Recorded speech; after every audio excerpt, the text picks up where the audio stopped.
Quick shout out to our sponsor, Dealfront. Struggling to reach decision makers? Dealfront has you covered. It's your all-in-one platform to target ideal leads and close deals. Dealfront stands out with live European data in multiple languages, giving you insights and access others can't match. Finding the right decision makers is now just a few clicks away. Dealfront combines market signals, web visitors, and EU company databases, all while ensuring GDPR compliance. Ready to transform your sales game? Get your free demo at dealfront.com. That's DEALFRONT.com. Or check the link in the description and show notes. Elevate your sales strategy with Dealfront. Hello, listeners, watchers, subscribers, and fans, and welcome to the SDR DiscoCall show. If this is your first time joining, and perhaps you've stumbled across or somebody recommended that you get down with this show, what is it all about? So we live in the world of tech sales, and within tech sales is a really cool position called sales development or business development. And at a super high level, these sales reps reach out to prospects, either cold or warm, to introduce them to the software and then hopefully get them into a sales cycle. And with this show, we want to bring interesting people from around the globe to give you insights into what is this profession all about. And this sometimes can be reps or it can be leaders. And we actually have a leader here today with us. Before we begin, I just want to give a big ask is if you're listening to this in your local podcast platform, please make sure that you give a rating and subscribe. And if you're watching this on YouTube, please make sure that you like, comment, and subscribe down below. Now, coming back to this great guest that we've had on board, I've had the privilege of actually sales coaching a lot of his team and to say they speak highly of him. And every now and then we get to get into the LinkedIn DMs, chat and, reconnect and talk about great topics around sales. And I thought, I need to bring this gentleman on the show. So without further ado, guest, could you tell us who are you, where are you based in the world, and what do you do, sir? What an intro, by the way. So my name's Ashley Ormond. I'm the Senior Manager of Global Strategic Sales Development, based down south in Peacehaven, which is just outside of Brighton. And what was the other part? What does Brandwatch do? Yes, well, so it was who are you, where are you based, and what do you do? And yeah, if you could let us know, what does Brandwatch do, Ash? So I lead a team of SDRs and ADRs. And we focus on, Brandwatch focuses on selling a suite of solutions, which includes social listening, social media management, influencer marketing, and stuff for PR and comms. An all-round package, you might say. I love that. That's a strong intro, sir. So thank you very much. And to give a bit more context as to, the world that you guys focus on, what are the typical job titles or personas that would be using something like Brandwatch? So that I think that's a really interesting one because other companies that I've worked at, you have like one ICP, right? So you learn all about those. But because we've got a suite of solutions and because we can help so many, we go after anyone in marketing, consumer insights, social media, as I say, PR and comms. So we've got a vast variety of ICPs or personas that we can go after, which makes the job interesting, but also tricky at the same time, right? Yeah, indeed. Because you're speaking to lots of different people and they can all have their own needs and wants kind of from that. But by the sounds of it, you guys are helping getting people's brands watched. Would I have that correct? So not watched, but more so helping brands understand the consumers' trends, competitors a little bit better. Right. So there's so much data out there, as you know, online, and we're able to cut through all the noise, all the crap, and really understand deeply what topics or interests people are talking about online, which ultimately feeds into trends as well. Spoken like a true professional. Thank you very much, Ash. And a question that I love to ask all our guests to kind of give us a bit more context as to who you are. We'd love to know, like, outside of sales and outside of Brandwatch, what are your passions, hobbies, interests? What do you like to get down with, Ash? So yeah, I love watching football. I'm a Man City fan. Got a load of family up north. But other than that, I've got 3 kids. So hobbies are my kids' hobbies, you know? Mm-hmm. So going out to the park, walking the dog, like just being with 3 very hypo, very active children means I really haven't got a lot of time for myself to do anything else, to be fair. So yeah, yeah, they keep me extremely busy, I would say. I love that. Thank you so much, Rink. And I think from one sales dad to another, maybe this is a topic that we can talk about because Mm. in episodes I've spoken to people that have been mothers within sales and they share their insights. So maybe we could get down on the what does it mean to become a sales dad? Would you be up for that? Yeah, let's go for it. Awesome, love it. All right, so listeners and watchers, normally at this point of the show, what we like to do is go visit our guests' LinkedIn profiles. And as a general reminder, we'll always be putting their LinkedIn links within the show notes. So if you have any questions or you want to connect with Ashley after the show, feel free to reach out. And FYI, he is hiring for a couple of SDRs. So if you want to be working with Ash, here's your opportunity to hear who he's all about. So Ash, no pressure, but feel free to apply.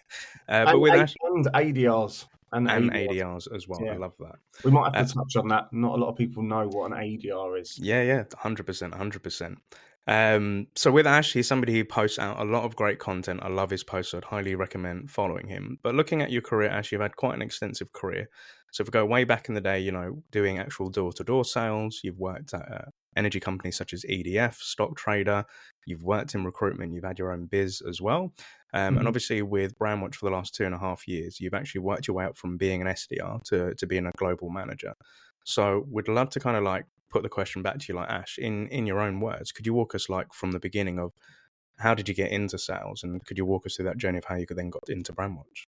Yeah, absolutely. So if we go way back when, Mm, for the door-to-door thing, just before the door-to-door career or role I had, I was actually 18 years old, and if anything, I was very, very drunk, walked out, mm, and actually got hit by a double-decker bus. bloody hell! Um, so I was in a coma for 2 weeks. Wow, Obviously, had to kind of learn to walk again. I said I'd never walk again, and all this kind of stuff. In and out of hospital for 4 months, then another 3 months, and stuff like that. wow. So it took me 2 years to walk again. So I said to the surgeon, "What can I do to try Mm, and like?" And it was like physio, like do a load of physio and stuff like that. So I thought, what job can I do where I'm on my feet all day walking? mm, And obviously, door to door, pretty much anyone, if you can hold a sentence together, you can probably get into that role, right? yeah, So so I went doing door to door all across the country, Birmingham, Manchester, down in the south, and I was walking around with one crutch mm, and a notebook. So yeah, it was that. If anything, if you're going into sales or you're not mm, too sure, I would highly recommend going into kind of door to door sales. One, it's easy to get into, and two, mm, it will teach you a wealth of resilience more mm, than any other profession, I would say. Going to someone's door and getting it yeah, slammed in your face yeah, continuously all day for like 14 hours a day, that will teach you, especially when you're soaked, you're yeah, yeah, yeah. soaked training all day. Um, so yeah, from that, I was doing that for a little while, and that was a commission only role. Yeah, and just to pause you there, Cool. because that's kind of like my mind's been blown, and I can assume that my listeners or watchers are probably thinking like, "Rah, okay, dude." So like, if I get this right, at 18, in a horrible accident, Mm, in hospital, like having a coma, talking to the doctors, and then asking that question of, "Okay, I'm in this hard position. How can I improve this? How can I get stronger? How can I help my leg out?" mm, And then finding like probably one of the toughest gigs of doing door to door sales and mm. putting you through like how did you mentally prepare for that, and physically what was the impact to you, like doing all those steps and hitting all those doors physically? What was that like? Um, so obviously it was really, really difficult, right? Mm. And I got the kind of nickname of Soldier Boy at the time because everyone was Yeah, like, "What that's are what you I'm doing?" thinking. Yeah. Um, but I think for me, it was either I was kind of faced in with a kind of decision. Do I feel sorry for myself and just like feel like let's go down this negative path of Mm. why me? Why has this happened? Obviously, when I was in hospital, like that, them kind of thoughts happened. Yeah, It yeah. was a very like roller coaster ride, right? But then on the flip side of that, you think, right, this has happened. This Mm. is like I'm here for a reason. I could have easily died. Obviously, I'm here for a reason to do something, right? Mm, mm, My time's not up. So, and then you kind of, it was just a really, I just kind of threw myself into it, you know, mm, mm. because I was always good with people. I'd always have really good conversations with people, and Yeah. it just seemed like the natural kind of thing to do. Mm, But I went into that role purely for the aspects of being on my feet and learning to walk again, not mm. for sales, you Yeah. know. Yeah. And then it kind of just naturally progressed from there, I would say. Bloody hell. I think if I was a hiring manager and you came into my interview and said, and if I said to you, so could you like maybe walk me through like some challenges that you've had and how you've overcome them? If you told me that story, dude, I would have been like, sold. All right, I want this soldier guy on my freaking team. That's an amazing story. So, kind of like, sorry to interrupt, but like, walk us through like that door to door experience. You're knocking on doors. You know, it Mm, could be wet weather. You've got your crutch. You got your notepad. mm. What were kind of like the main takeaways for you for doing door to door sales, Ash? I think the main takeaways were that it didn't really matter what I was selling. Mm, It's about kind of connecting with people. mm, Um, and at that time, it wasn't proper sales training either. It yeah. was very, um, I would say like basic, like Mm, knowing what I know now. It was very basic. It was yeah. like features and benefits. Lead with the kind of features. No, we didn't dive into people's problems or anything Yeah, like yeah, that. yeah, So if I went back to it now, yeah, I think I'd do a lot better. To be yeah, fair, yeah, yeah. um, but yeah, it was just such a crazy experience because we Mm, didn't have any office like chairs in the office or anything like that. So you're literally on your feet all day, mm, traveling on the train, and then like going to different patches and but yeah, walking around the streets soaked in a suit. Um, it is yeah, it's a really tough gig, right? And mm, because you was commission only, it would if you haven't closed any or got any kind of leads or deals or whatnot, um, by like 5 o'clock, you kind of mm, you stand there with your team and think, do we carry on for another mm, hour or do we mm, just call it a day? And it was mm, always let's carry on, like let's get something out of the day. mm. And ultimately, more people were home at that time. This was way back when, before people would work from home as well. Yeah, So yeah, those are kind of peak times. Such a good yeah. experience, though. No, I can imagine. I can imagine. Mm. And I think before we move on to like the next role after door to door sales, did you have any crazy stories of like any funny things when you knocked on people's doors and did anything weird happen? Yeah, so one time, I knocked on this door, and then it was, like, it was such a packed house, and then I was like, "Oh," so the trick was you kinda do your kinda pitch, and then you go, "Oh, could I use your kinda step behind you to Mm, kinda sign you up?" And then you mm, kinda point, and they would look behind, and then before you know it, you're pretty much in.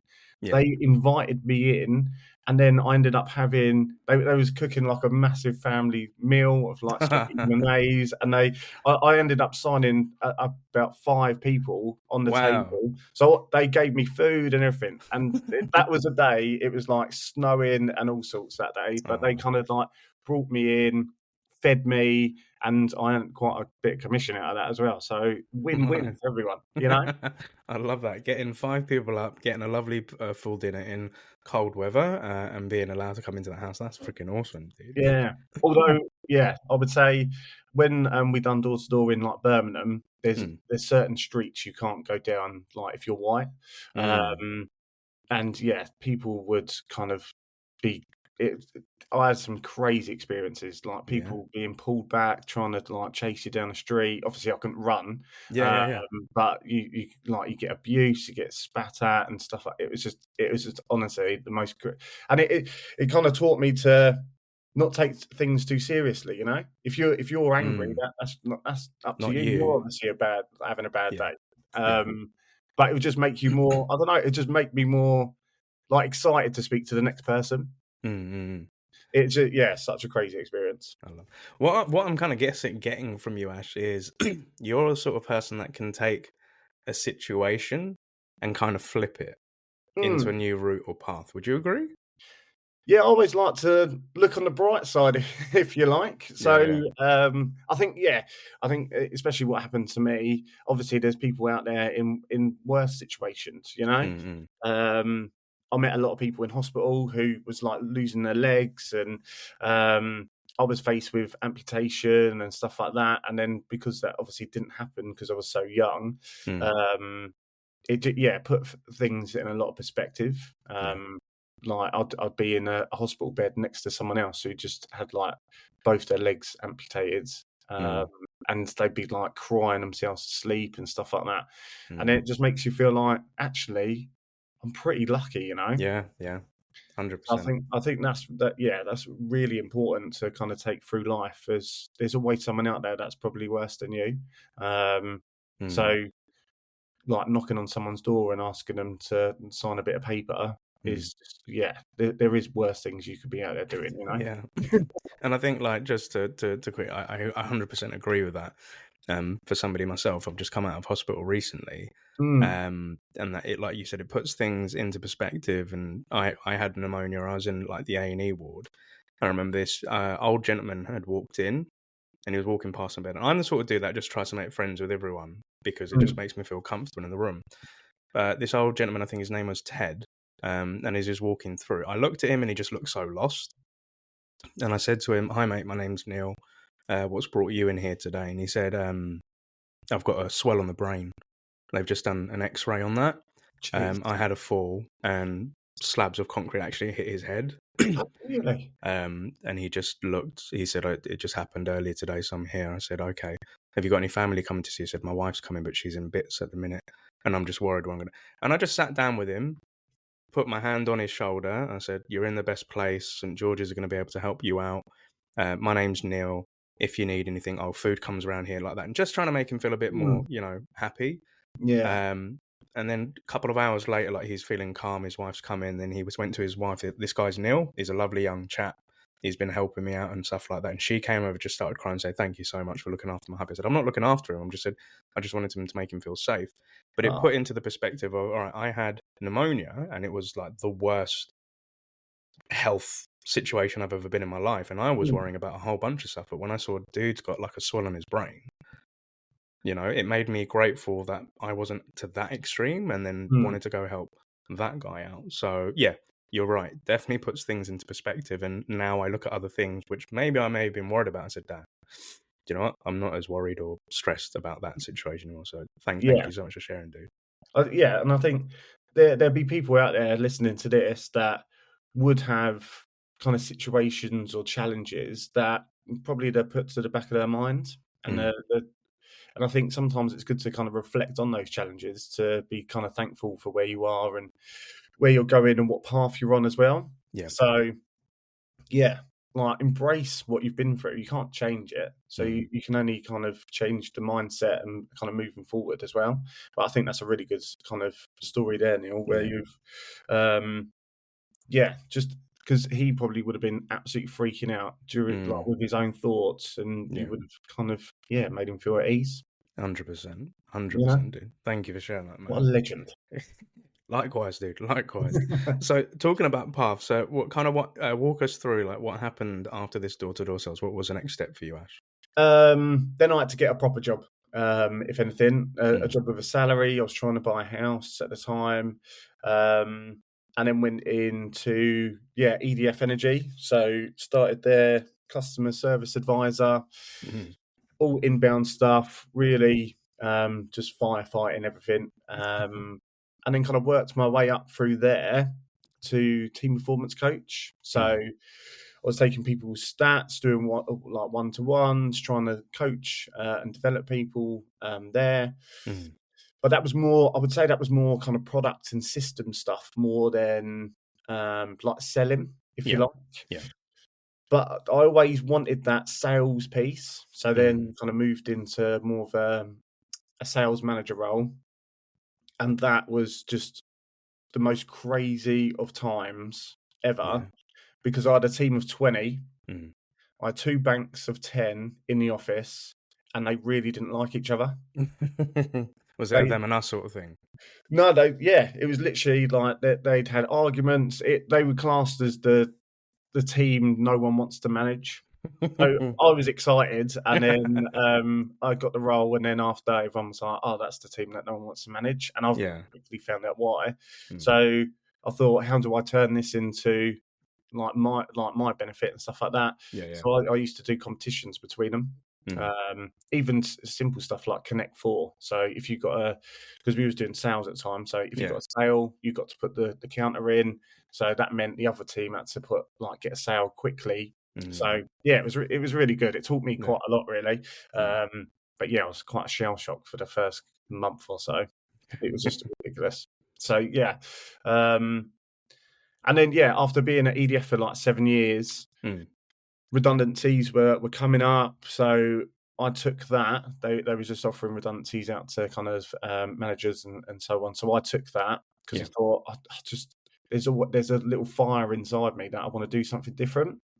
And then I think Wolf on Wall Street come out around that time, or something along those lines. And I was like, let's do some stock trading. So I went off, done some stock trading, and yeah, I pretty much blew my redundancy money on that. Oh no, really? Yeah, so I got up to quite a good amount, but it's just calculated betting, I think. So yeah, it was a really tough time because my whole family were relying on me at the time. Yeah. I was getting more and more trades, more and more wins, and then if anything, I was just putting more on, and then I had a massive loss, and it pretty much I'd done so much money, and I was just like, I cannot do this, you know. And then I had Michaela, my partner. She was like, you cannot continue like this. So it was like back on the job hunt again. What can I do now? You know, that's mad. And just to kind of pause on that, because I've come across like friends that have either done like stock trading or even in the world of, you know, a lot of SDRs that I've coached or trained. Some of them have come from that background of being stock trading and then coming into tech and SaaS. And I agree with you the way in terms of like, you know, it's betting to an extent, right? You're having to calculate like when things are going to come in to sell, etc. Again, I'm not an expert, so I don't know. And it's always kind of like intrigued me, but it's also scared me on the other side because again, I've never really been a betting man like a football or anything, but I used to be addicted to fruit machines in my teens. And and I remember I used to have a boss. It was actually, but when I used to work in Pizza Hut, it was my boss Kev that got me hooked onto fruit machines and fruities. And I used to spend like Saturdays, like, you know, emptying out the fruit machines, waiting for people to pop money and sitting there with my pint, watching them like lose all their cash and then coming back and they're like, right, pop it in. And every time I went to the pub, we'd be with like our work crew and everybody's ordering their pint. I'd be like, oh, I'll be back in 1 minute. It was because I went off to the fruit machine first to check if I could go win my pint before buying it, right? But what Kev taught me kind of was, you know, in essence is the house always wins. Always wins, right? And if you can't afford to lose that money, then you just don't play. So that's kind of why. And this also brings me back to one last thought, which is something I kick myself really hard today, right, Ash? When I started as an SDR at a company called Zora, we were talking to lots of tech companies, and we were supposed to look for subscription businesses. That was our ICP, or somebody's going to convert to a subscription business. And I remember speaking to one guy in EMEA, and he had a business, and he said to me that I should maybe sign up for his service that he's providing. And he says, what I have to do is buy a wallet. And with this wallet, I need to buy this digital currency. And back then it was like 500 quid or something like that. And as an SDR coming into New Wealth, I could afford that. But that house always wins mentality stopped me from doing it. I said, this just feels like a scam. In short, what it was the early days of Bitcoin. Oh, really? Yeah. And I did not buy Bitcoin 15 years ago. And I kick myself today because if I bought that wallet and those tokens from that guy that was doing it legitimately, you know, I might not be here, dude. It might be a completely different story. Yeah. But yeah, that whole element of betting, it does scare me because I've seen people lose big money on stuff like that. And as you mentioned, you got your partner, you got your family, people are relying. So as you mentioned, you needed to go get what you consider like another job, right? So what happened? Yeah. And I think just going back on that point as well, I went into kind of stock trading because I think maybe it's because of like the bus incident and stuff like that. Like just faced with like death, basically. Mm, mm, Um, I always had that mentality of I don't want to regret anything. I yeah. don't want to like not try something and then regret it. And I think that was the kind of mentality I had. And I've always Mm, got crazy ideas. I mean, we got married a couple of weeks ago, mm. and Congrats. thanks, mate. And during my wife's vows, she even said she'll love me no matter what, even with my Del Boy ideas. So that got a big laugh. Yeah. But yeah, going into from there, Mm, it was like, what can I do? And what's got a low bar to entry? So mm, recruitment was the kind of obvious choice. mm. Interestingly enough, I interviewed at Reed and didn't get it. I was down to the final two and didn't get it. Mm. And then they called me a few months later and then offered me the job again. Okay. Um, so I was like, yeah, like absolutely. So I was basically recruiting for secondary school teachers Oh, across cool. Sussex. So Mm, that was really interesting. Um, I think my director at the time, he said I was a little bit rough around the edges. mm. Be speaking to like head teachers and stuff like that. But I was like, Yeah. oh, just like let's just run with it, right? Yeah, yeah, yeah. But that taught me about I would say just getting on the phone. I Mm. it was there was no emails, like, at Reed, Yeah. or in our team. It was just constantly on the phones to candidates in the morning, Mm. on the phones to prospects or schools in the afternoon, right? Yeah. But we done, like, supply teachers, so I'd start calling out, to schools to see if they needed anyone Yeah. from 6:45 in the morning. Wow. And yeah, just like so, yeah, the whole Sussex ringing them up. Do you need anyone today? Do you need? It was literally just like that, just call after call. Mm. Um, and then yeah, then we done kind of temporary kind of teachers and permanent recruitment as well. So it Mm. was kind of like that's why I always now when I speak to my team, for example, and they're like, I'm not too sure how to do this. I'm always like, why don't we split it into like your day into two halves? Do like a morning Mm. session and then have Mm. some lunch and then do an afternoon session. Yeah, It's yeah. quite easy to kind of get to grips with if you're like getting going on certain projects, for example. Yeah. Um, so yeah, that was really good. And then I had a really good time there, and I was like, I just need to get into tech. I think tech's the kind of way forward. So Yeah. then went into the tech recruitment, Mm. and it was just an absolute nightmare, to be Oh, fair. really? So again, I thought, oh, let's just get into like I'll do the same thing, just get on the phone, just be on the phone all day, every day. And I Mm. went in on the phone all day, every day. Didn't really have we had a sales trainer Mm. who was really good, but I felt like I needed like someone to put their arm around me and be like, look, like this is like you need a little bit more kind of product knowledge Yeah. or like not product knowledge, but more because we was going after like digital manufacturing companies. I Mm. didn't know anything about that, right? Yeah, So yeah, yeah. needed something around that. Um, and I really didn't do very well there at all.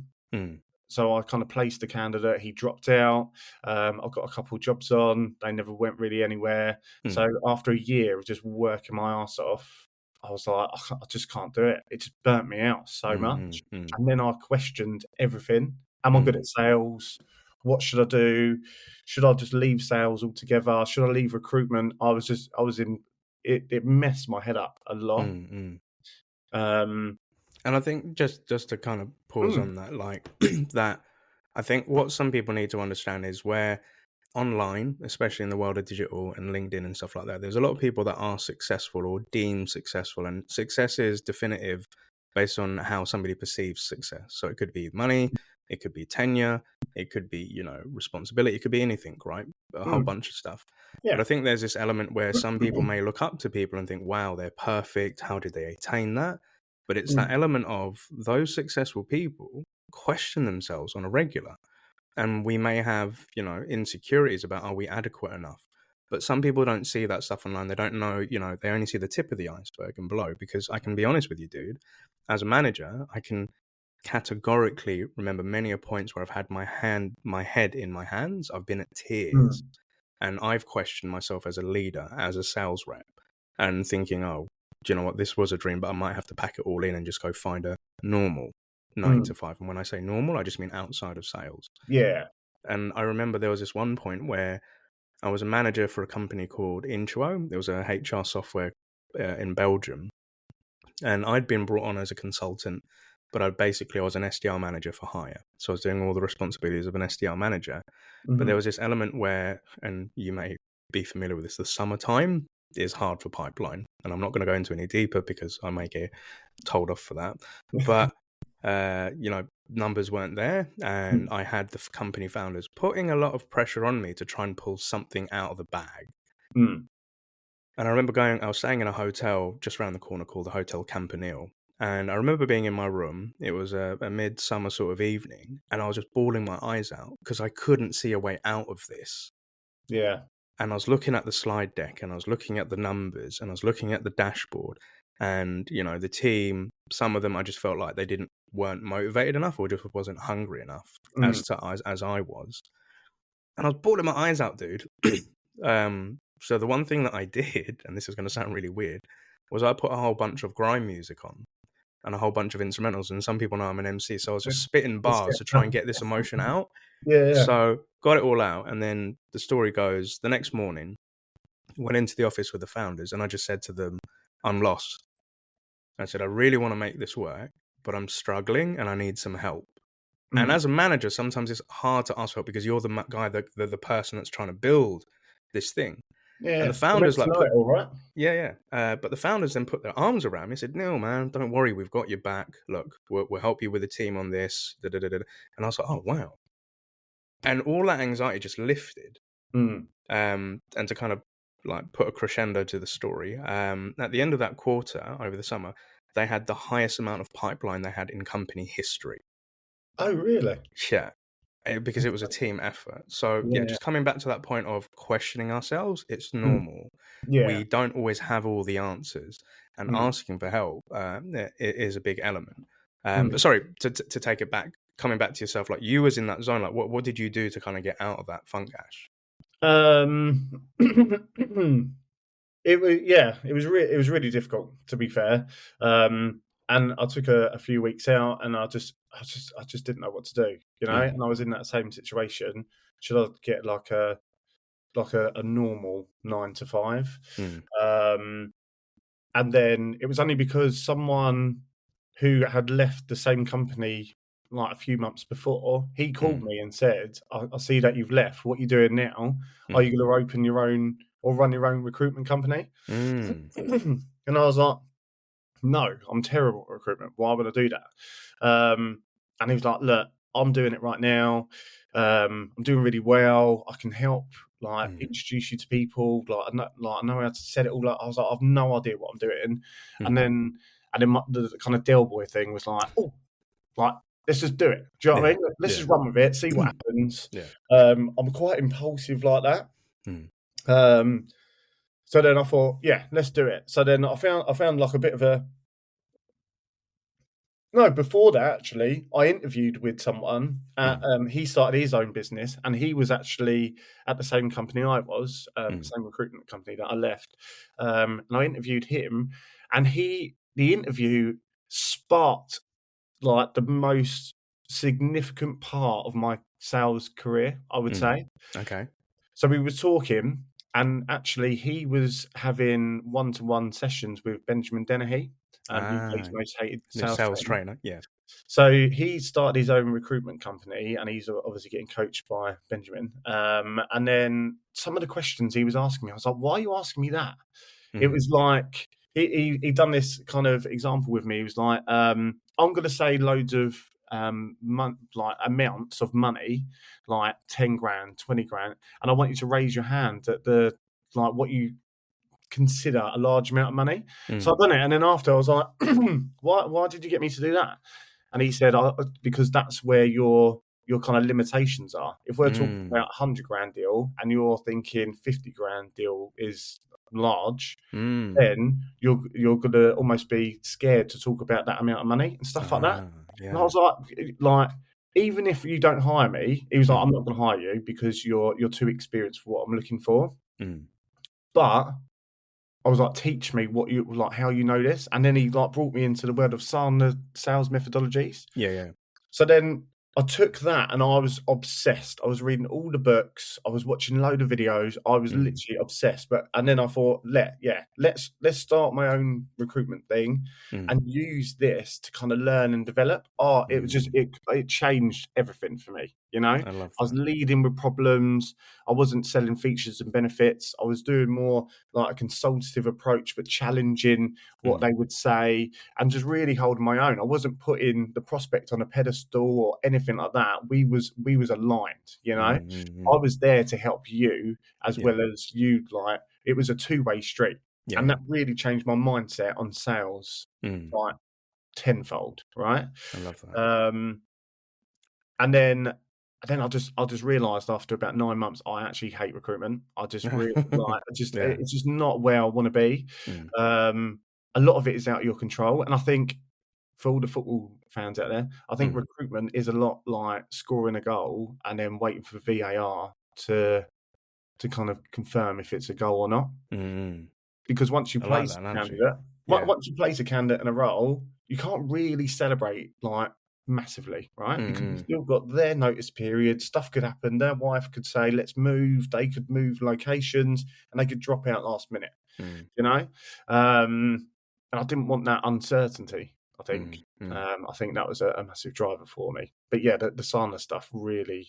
So when I went for an interview at Brandwatch, I just backed myself mm, massively. mm, mm, mm, And then going into that commercial SDR role where I was booking meetings for like the smaller size companies, I was on the phone all the time. mm, And at the time, all the other like the rest of the team, some would jump on the phone, a lot of them wouldn't, I would say. mm. But I was having really good conversations with decision makers, getting them over the line. And then that's what kind of started my Brandwatch journey, I would say. I love that. And to before we kind of like go into the actual Brandwatch story as well, I think that's really awesome. Where you know you're in an industry of recruitment. You found that you were struggling with it, but Mm, then you had this element of launching your own company and doing it for yourself, mm, and also having somebody that's doing the same thing as you, going through an experience with them, and it just like kind of blew your mind a little bit. Like, why did you ask me all that? And I like that whole thing of, I know it's like maybe it's a bit conceited, but I'm going to give you money amounts and you tell me what's big and what's not big to you. Because I think when mm, I started doing SDRing, it was for an enterprise. So entry level was 125 grand for using mm, that solution. And some conversations I had were north of 400 million. mm, Then you're just like, that blew my mind. So mm. that when I started living life and I said, oh, well, that jacket's only 120 quid. And that's nothing. It's 120 quid. Yeah. And it did come to my detriment because I started spending too much money. But coming back to yourself of, yeah, doing your own biz, but then taking those 9 months, but coming to that conclusion of this isn't for me.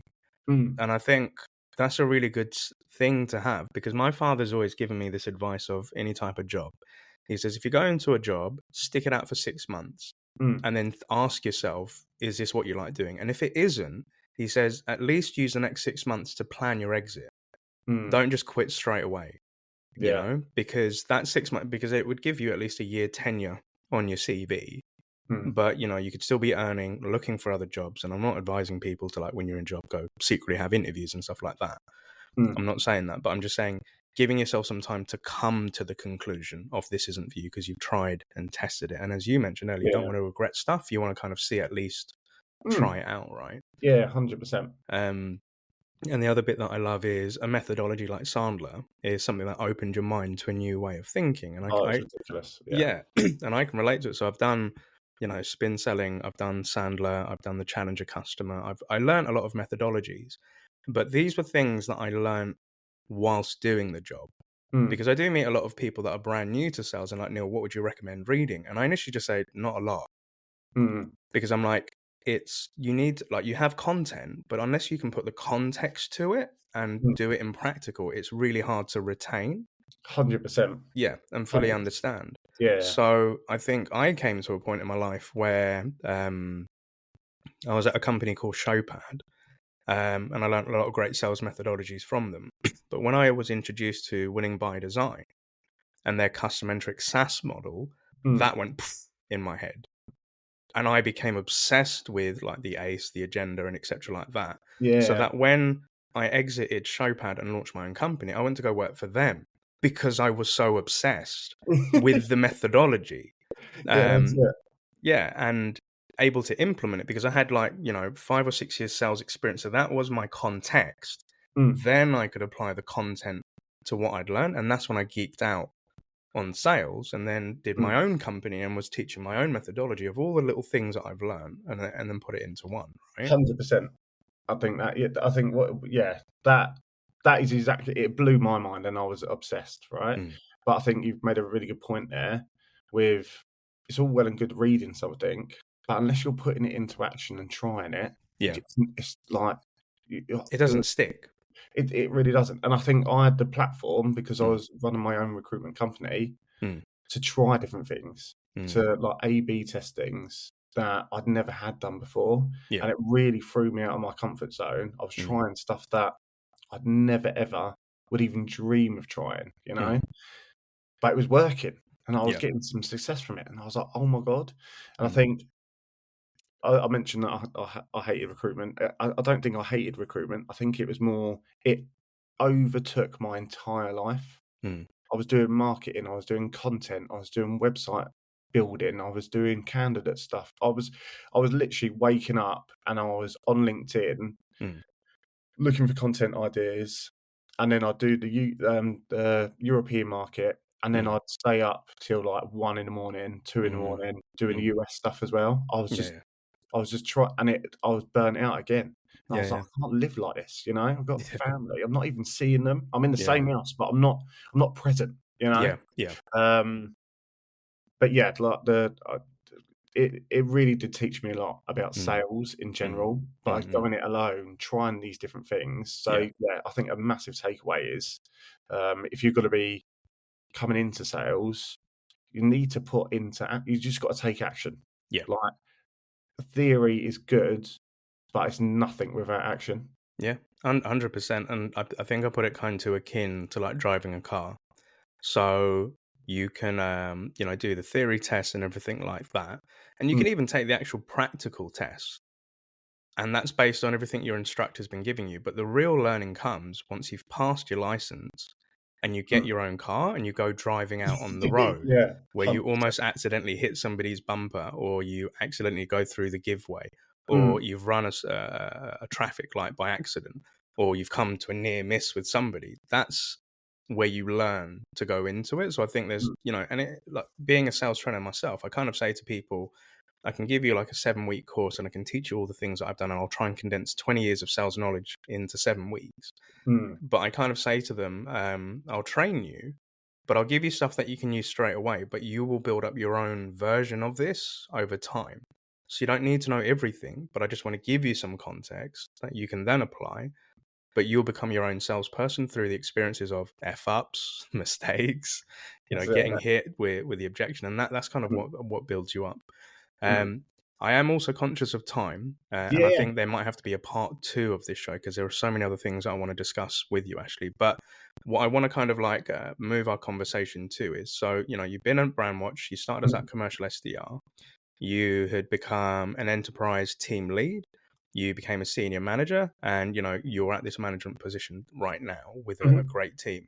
Could I just ask, what is your typical day to day as a manager? What are you doing with your team? What does that kind of look like? And kind of Um, what does it feel like to be a manager at Brandwatch for you, Ash? I always look at it like, and I always say this to everyone as well. Although I'm in this position, people are not working for me. I'm working for them. Mm. I've been kind of lucky enough to get into this position to help others succeed. You know, um, and just by guiding them, that you can take a horse to water, but you can't make it drink it, right? Yeah, yeah. And I think for me, it's more about trying to get the best out of the individuals so we can hit team goals. Mm. Mm. And I don't know it all. You know, I don't. So when I'm like hiring for people, I want diverse range of experience and thought and different um, like communication styles and stuff like that. Mm, But a typical day to day, there is no typical day to day. mm, Every day is completely different. mm. So it could be firefighting, it could be conflict management with like other teams, it could be trying to get new accounts lists or sort out Salesforce, which everyone's Salesforce is If it's not in the CRM, it doesn't exist. yeah, that's it. But because we're looking after the largest accounts in the world, Mm, there's so many um, moving parts to it. So, and I'll have like ad hoc coaching sessions or chats with the team, or I'll be creating like training material, mm, mm, or it's just just chasing that number down all the time. But mm, I think for me, I think my biggest impact is having a voice at the mm, table when mm. it comes to kind of key decisions about the team, and I will back the team no matter what, 100%, to Yeah. make sure that their lives are made easier, Mm, because sales development is not easy at all. It's mm. hard. And Yeah. I know that because I've done it. I've been there, done that, worn the t-shirt, and I think Yeah. that gives me a slight advantage because I really do relate to how tricky it can be, how it's Mm, not always you're not always um like exceeding quotas and stuff like that. It's mm. like I'm just lucky to have the team I have, I think. Yeah. And they're very lucky to have you because again, I've worked with your team and they speak highly of you. And I can then I've gotten into lots of It's all different lies. orgs. It's all lies. It's They knew I was truth. coming on It's there. truth. No, no. But the reason that I bring this up is I've worked with multiple startups and I've worked with multiple SDR teams and come across different leaders. Mm, And I can always notice when there is a good leader at the helm because of the vibe of that team, their mindset, the autonomy that they're given and, the guidance and openness, right? Because I can see when reps are scared to mm. speak to the leader, and then I can see ones that are very open and happy to kind of bring topics up. And I think you've been able to facilitate that very well with your team. Yeah, So, like, a big salute. And I think thanks. the other thing, the reason why I wanted to ask the day to day is and this isn't around Brandwatch, but this is just in general, where I have SDRs that come to me and said, "Oh, my boss is doing this, and I want to do this, and I want to hit my target, I want to get my pay rise, and I need help with this and that." Mm, And admittedly, as an individual contributor, you only have one kind of set of like targets. That's your patch, your leads, your KPIs, and it's down to the individual. mm, And sometimes I've like encouraged my SDRs, I've coaches, go look at your manager's calendar and just tell me what you think when you see that. Because as an SDR, you have your call block, you have your research block, you have your breaks, you have your lists, you have your DMs.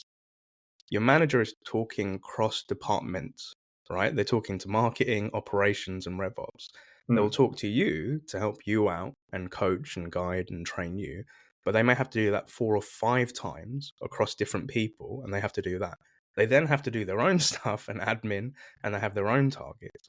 So I'm like, what I kind of say to them, like, we as an individual may have a problem, but your manager may have that multiplied by 8 mm, and have to look after those people. So I always say, like, give them a bit of grace and see how you can help them to be your manager. Like, you bring them the problem, but then think of a solution to those problems. Because then that will help your manager could say, yeah, do you know what? That could be a good idea. Try it. And it kind of enables them. What are your thoughts on that, Ash? yeah, 100%. And I think you're everyone's got to be different as well. Mm, Like everyone's got to be at different stages in their like career as well. Um, and like it is just trying to. I look at it like spinning plates, right? mm. While the kitchen's on fire, Yeah. while the plates are also on fire, you know? Because right now I'm even, jumping on the phone myself and, doing some prospecting, Mm, for some of the accounts, due to a few people leaving, mm, due to promotions, et cetera. So yeah, and I think it's good that you kind of raised that. Like everyone's got their own kind of challenges and mm, stuff like that. And for a leader rather than a manager, I would say, mm. you got to kind of lead them people into where they need to go next. Yeah. I think an important point to kind of continue with that is for an SDR, it's not always about the next step's got to be an AE as well. Yeah. I think that's important to understand where people want to go next and how you can help. So, say, for example, we just heard someone recently go from SDR to senior SDR and now into a CSM role, which is not that typically heard of, right? It's more you go into an AE role. So then it's like, how can I help that person go to that role?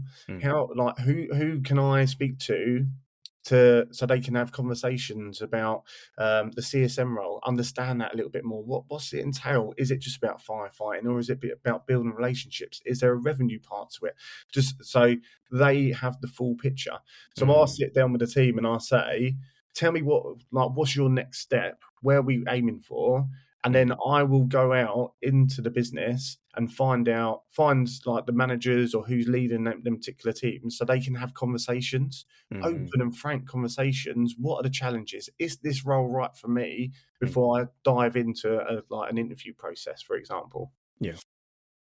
I think it's solid advice, and helping that person figure out what is that next step, because some people don't know what it is, because as you said, the atypical is go BDR, SDR, and then go into an AE.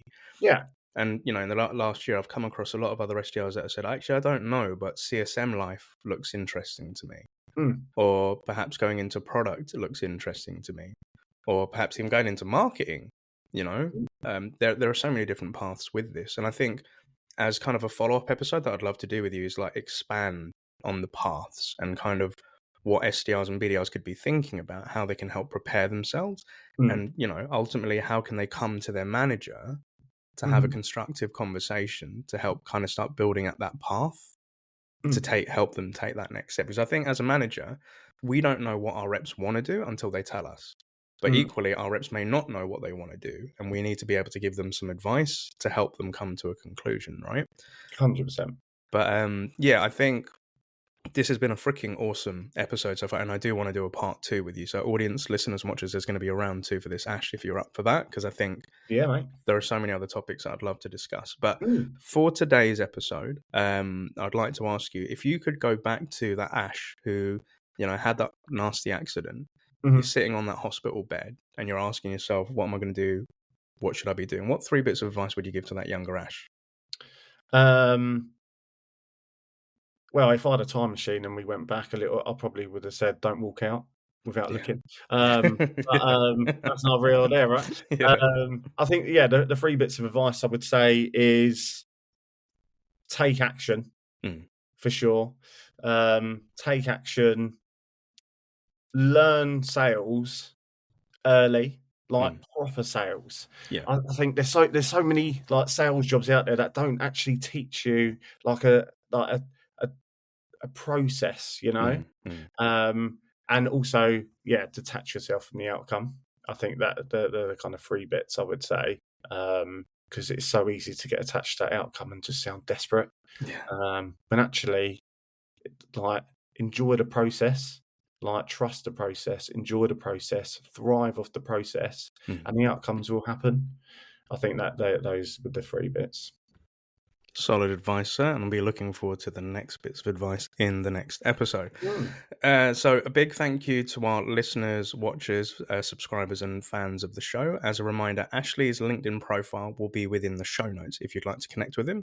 And as mentioned, he is actually hiring, so if you'd like Ash to be a boss, and FYI, his phone number is on his profile, so if you want to cold call him, because he likes a bit of a cold call, make sure that you do that.